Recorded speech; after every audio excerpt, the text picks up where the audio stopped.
Salam tout le monde, c'est Whitney, j'espère que vous allez bien aujourd'hui. Alors pour cette nouvelle vidéo make-up interview, on est donc sur le deuxième épisode Octobre Rose avec Marie-Sandra qui va nous parler de son parcours face à la maladie qui est le cancer du sein. Ne bougez pas, à tout de suite. Alors moi c'est Marie-Sandra Tevini, j'ai 45 ans, j'ai 2 enfants, 21 ans, un garçon de 21 ans et une fille de 17 ans. Voilà,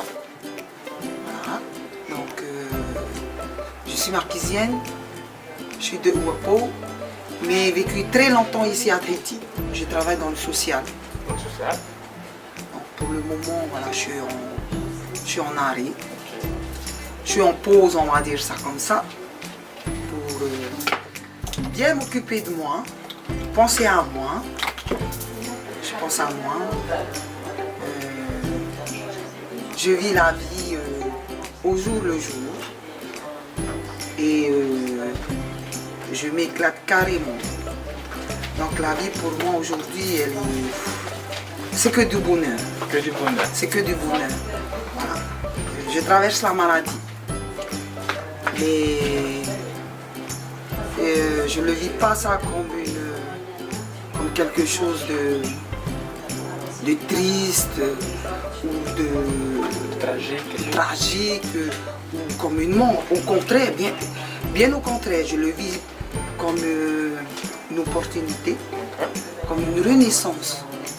Et avant d'arriver à cette renaissance, il y a toute une transformation. Et c'est ce que je vis.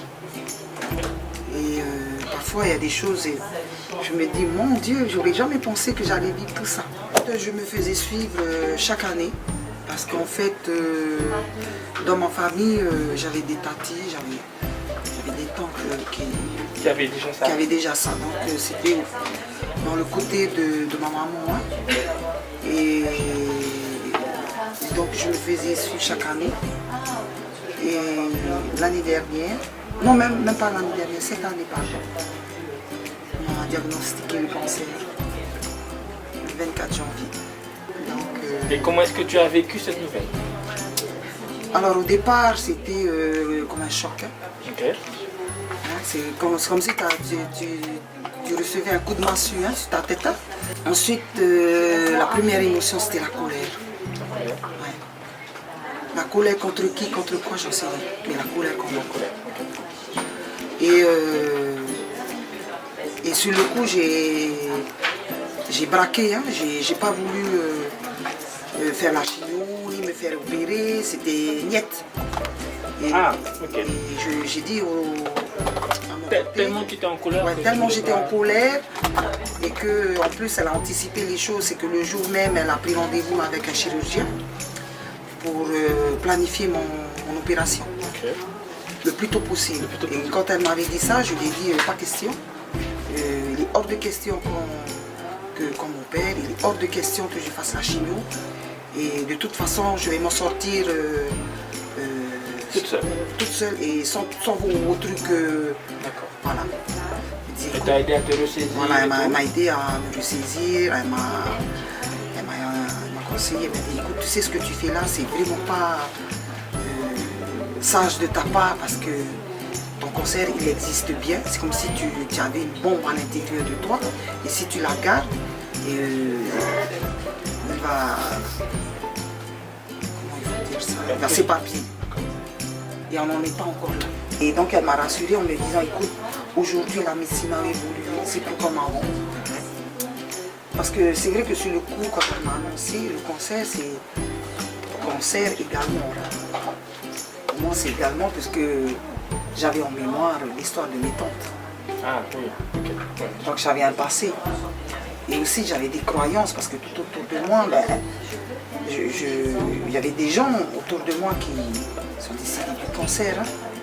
Donc voilà, c'est pas seulement de ma famille, mais des amis. Voilà. Et donc c'est tout ça qui m'a troublé, qui m'a fait. Et donc voilà, là, mon médecin a réussi à me convaincre que voilà, écoute, si c'est pris à temps, il n'y a pas de raison pour que je ne m'en sorte pas. et qu'aujourd'hui la médecine a évolué, ce n'est plus comme avant. Et donc elle m'a donné un temps de réflexion. Et en fait ce temps-là m'a permis en fait sur le coup de me poser beaucoup de questions et en fait d'accepter cette nouvelle. Ma façon à moi de me battre, c'était de transformer le mot cancer en cadeau et épreuve en opportunité. En fait, c'est ça. Et c'est à partir de là que le chemin a commencé. Même moi, je ne pensais pas que j'allais être photographiée, que j'allais être sur un cheval, que j'allais faire la guerrière. Justement, parle-nous de ça en fait, cette séance photo-là. Je me suis adhérée en fait à l'association les Amazones du Pacifique. Hein? Et par rapport à ces rencontres, elle m'avait proposé, si ça ne me disait pas, de faire shooting photo. On m'a mis en relation avec Manoua et Julie. C'est eux qui m'ont proposé que si ça ne me disait pas de faire une photo derrière des îles Marquises. Parce qu'elle me disait que ça correspondait, en tout cas eux deux, vous voyez comme ça ma photo. J'ai dit ok, on y va. Et en fait, c'est eux qui ont tout cherché, le costume, les accessoires, enfin, le cheval, enfin, avec l'aide bien sûr de l'association. Hein, voilà. Photo sur un cheval, toujours dans l'inconnu. Je ne savais pas ce qui m'attendait. Alors, il n'y a pas de sel, il n'y a pas de pouté-poura, rien du tout. Là, c'était du live. Hein. J'ai dit, waouh! Voilà, c'est tout à la... Voilà. C'était au bord de la mer, on a fait shooting photo. Comment ton entourage a réagi? Alors, d'abord, je vais parler d'abord de mon mari. Oui. Pour lui, ça n'a pas été facile. Et beaucoup de silence hein, sur le coup. Hein, parce qu'il ne sait pas comment... Il ne sait pas quoi dire. C'est pas évident pour lui. C'est moi qui ai ouvert la discussion parce que je voulais savoir comment il a vécu ça. Et c'est à ce moment-là qu'il m'a envoyé qu'il a très peur. C'est la peur de me perdre, c'est la peur de ne pas savoir comment faire. Beaucoup d'émotions à la fois, mais c'est intérieur. Comment il va faire quand je ne serai plus là? Voilà les questions. Alors les enfants n'ont pas annoncé, on a mis quand même, je pense, une semaine et demie avant de leur annoncer. Ouais, parce que en fait, moi personnellement, dans l'état dans lequel moi j'étais et mon mari, j'avais besoin de me poser avant. Avant de l'annoncer. Ouais, j'avais besoin.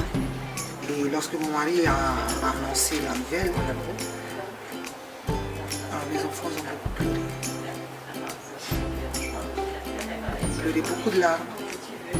Ma fille et mon fils, ils ont vécu bien sûr différemment hein, les choses.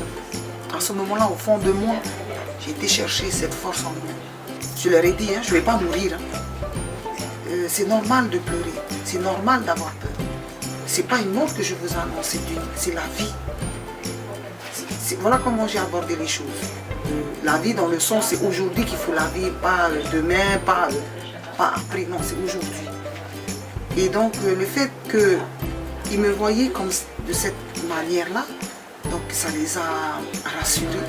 Ça les a beaucoup aidés. Ça les a beaucoup aidés. Et la force qui m'anime depuis cette nouvelle-là, c'est cet amour dont j'ai été entourée. Ça a été, enfin, quand je dis dur, c'est le regard des gens. C'est par exemple certaines personnes. Hein, ils ont su que j'avais le cancer. Et ça, pour moi, c'est dégradant. D'accord. Hein, et ça fait pitié, ça c'est dégradant. Et ça m'agace. Le regard des gens, aussi, pour moi, c'était... il n'y avait pas de mots, mais j'arrivais à lire. J'arrivais à lire dans leur regard. Qui me disaient, ma soeur, il y a le cancer. Ah, ben, et ensuite, ils me renvoient leur propre expérience de leur entourage. Tu sais, hein, ma petite soeur vient de mourir, ou bien ma nièce vient de mourir, ou bien voilà. J'ai dit, Et pour moi, c'est comme si ils m'ont déjà enterré. Ils ont déjà, le fait de savoir que j'avais le cancer, pour eux, bientôt, dans quelques mois, je vais y passer. Donc je faisais face à tous ces regards, tous ces renvois. Je ne dis pas que je me suis, là, je suis guérie. Le fait d'avoir fait face à tous ces regards-là, ben, ça m'a fait aussi, ça m'a donné aussi une force. C'était un challenge pour moi de leur dire qu'aujourd'hui, je vis et je vais tout faire. Pas pour eux, mais pour nous. En fait, quelque part, ils m'ont rendu service. Ils m'ont rendu service dans le sens où moi, j'ai transformé les choses. C'est à ce moment-là. Parce que en faisant face à ça, bien sûr, ça réveille des colères chez moi. Mais en même temps, je me dis, tu vas voir un peu, je vais te montrer qui a le cancer. Il y a le fait de perdre ses cheveux, là, parce qu'après, quand tu te regardes, tu te dis, je ne sais pas si je plais encore à mon mari. Ça vient tout ça. C'est encore ce regard. Encore ce regard. Voilà. Et j'ai vu tellement de regards. Mais face à ces regards-là, c'est quelque chose qui me revenait à moi. Comment moi je me vois. C'est surtout ce qui est essentiel, c'est le regard que tu as vis-à-vis de toi-même. Parce qu'il faut savoir l'assumer. Et le fait d'assumer ce regard-là, tout ça, de transformer tout ça et de te dire et d'accepter toi-même tel que tu es. Voilà en fait ce qui m'a fait, la pensée qui m'est venue. C'était avec tout ce chemin, ben voilà, je suis arrivée à penser que je vois la beauté dans l'imperfection.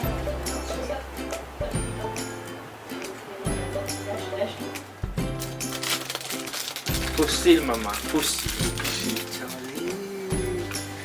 Tu vois ça? Et ça s'appelle Alors. Alors. Donc c'est les fossiles Alors, Whitney, on vend chez Pulp à 1000 francs la paire. Et voilà, je partage des moments forts. Hein. Il y a des moments riches hein, que je partage avec ces personnes, hein, que ce soit avec les malades, hein, avec les malades en oncologie. Tu vois, il y a toujours ces liens qui se créent, que ce soit avec les tantés, que ce soit avec les infirmières. Et ils me demandent même de témoigner en fait de comment aussi j'ai vécu la maladie, parce qu'il y en a d'autres qui se laissent aller. Il y en a d'autres qui n'acceptent pas par exemple la chimio. C'est ça que je trouve riche, avec tout ce que j'ai traversé. En conclusion, pour moi la maladie, elle est venue pas pour être contre moi, pas pour être méchant avec moi, pas pour me tuer si je puis dire. Mais c'est pour juste me dire que les choses que je vivais avant c'est terminé, c'est passer à autre chose. Et c'est pas évident aussi de comprendre hein, les choses. En vivant cette expérience, par la maladie, c'est tout ça qui a été remis pour une question, toutes ces choses-là. Il y a des choses que j'étais en contact, il y avait des choses il y a beaucoup de choses qui venaient me chercher. Et j'ai dû à ce moment-là, voilà, faire un peu de ménage, voilà. Est-ce que ça c'est important? Est-ce que ça vaut le coup? Est-ce que ça vaut le coup de s'arrêter là? Il y a plein de choses.